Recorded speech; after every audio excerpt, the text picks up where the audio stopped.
Eddie, you monster, it's incredible, oh my god. Yo, welcome to On The Tools. I am Gringo Green and I'm joined by the man himself, Mr. Eddie Hall. Hello?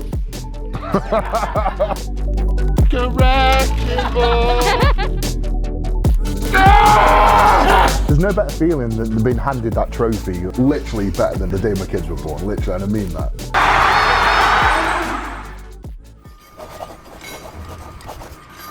So how did you first get into the strongman game?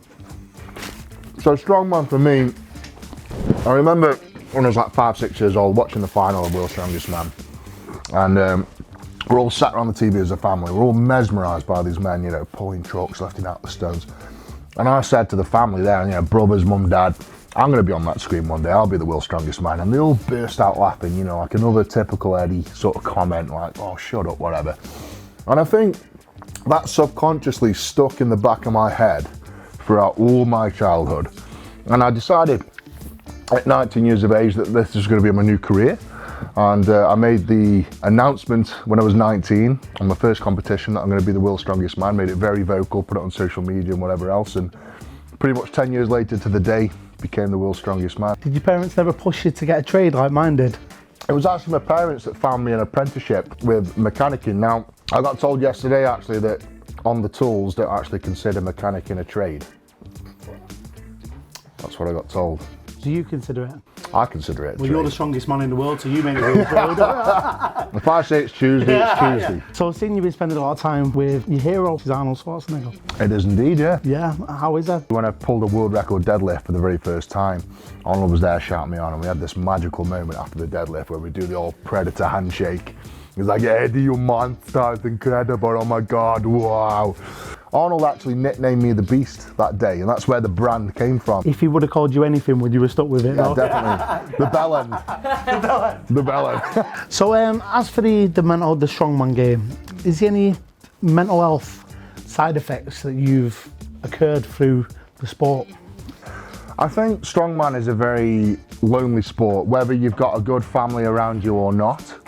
I believe that, you know, if you want to be in the best of world or something, you've got to isolate yourself. I was training sort of 5 hours a day. I was eating non-stop. In between that, I would do nothing but sleep.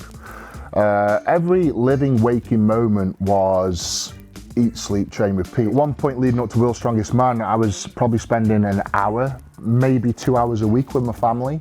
And that became very lonesome, but I always had that end goal of becoming the world's strongest man and changing my life for the better. So do you think if you never ended up getting into the powerlifting and you would have stayed swimming, do you think you would have accomplished the greatnesses you have in the weightlifting side? 100%. There's no doubt in my mind. You know, when I was on the GB squad, I was training 20 to 25 hours a week in the water whilst doing school.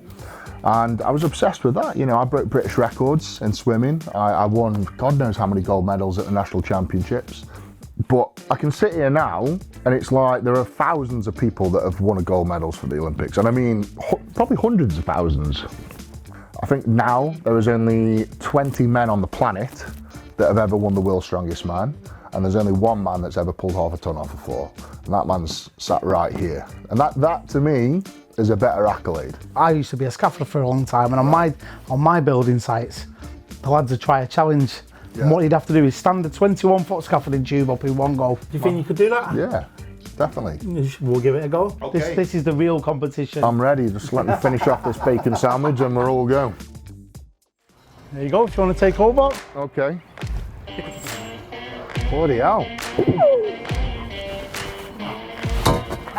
All right, let's have a go at 2.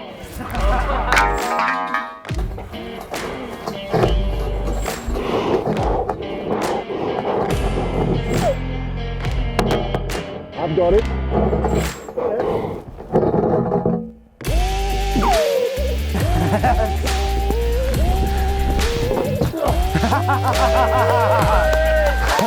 I'll get one. I don't think I'll get 3. I don't think I'll get 3. I don't think I'll get 3.